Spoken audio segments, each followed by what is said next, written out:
где-нибудь серединку примерно найдите. И вот чуть-чуть надрезик сделайте. Наталья Шелепанова открывает секреты изготовления обрядовой куклы-масленицы. Делали ее в масленичную неделю и поселяли куколку высотой с ладошку в доме на целый год, считая мощным оберегом жилища от всяческих напастей. Научиться можно всему, утверждает мастерица. С детства Наталья любила заниматься рукоделием, шила и вышивала, поэтому и связала свою работу с традиционными ремеслами. Этому ремеслу, вот куклой, народной куклой, занимаемся уже 5 лет.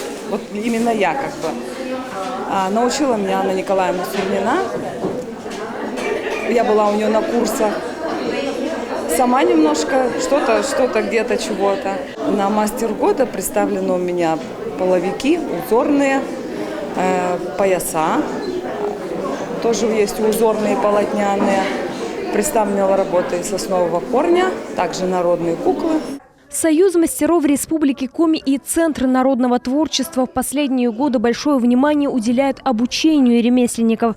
Обмен опытом между мастерами дает хорошие плоды, утверждает народный мастер России Валерий Торопов. И результат налицо. В первый раз за 26 лет проведения выставки «Мастер года» в этом году поступило рекордное количество заявок на участие – более 180. Но решением выставочного комитета отборочный тур прошли лишь 132 мастера, 600 работ которых представлено в отделе природы Национального музея Коми. Мысль и творчество не иссякает.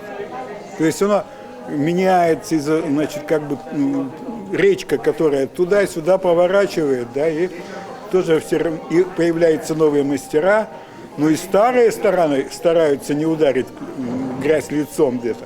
В своих творениях мастера использовали совершенно разные материалы. Уже привычные северному жителю сосновый корень, лоза, шерсть, глина, кости животных и многое другое. Все это ожило в работах авторов. Вот медведи с капа, поймавшие только что щуку из реки, а вот мать, убаюкивающая свое чадо, выполненное из ткани. А это полноценный зимний пейзаж из лоскутков. Мастерство авторов завораживает, и каждая деталь притягивает внимание зрителя. Гостями выставки стали мастера из Вологодской области. Мы каждый год стараемся показать наших соседей, мастеров из других регионов, чтобы видеть, чем они живут, чем они интересуются, какие направления интересны в тех регионах. Новая номинация этого года «Современные тенденции в творчестве» дала дополнительные возможности для воплощения своих идей. Мастера представили работы, которые могут применяться в повседневной жизни современного человека. Это и платья, и сумки, выполненные в традиционной технике. Выставка «Мастер года-2019» открыта в преддверии 3-го Северного культурного форума. Он пройдет в Сыктывкаре в начале марта. А значит, оценить уникальные работы мастеров Коми смогут и гости из других регионов. Выставка продлится до конца следующего месяца.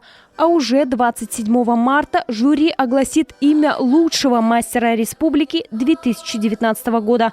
Именно ему достанется премия имени Семена Аверина от правительства Коми. Анастасия Михайлова, Олег Юшков, телеканал Юрган, Сыктывкар.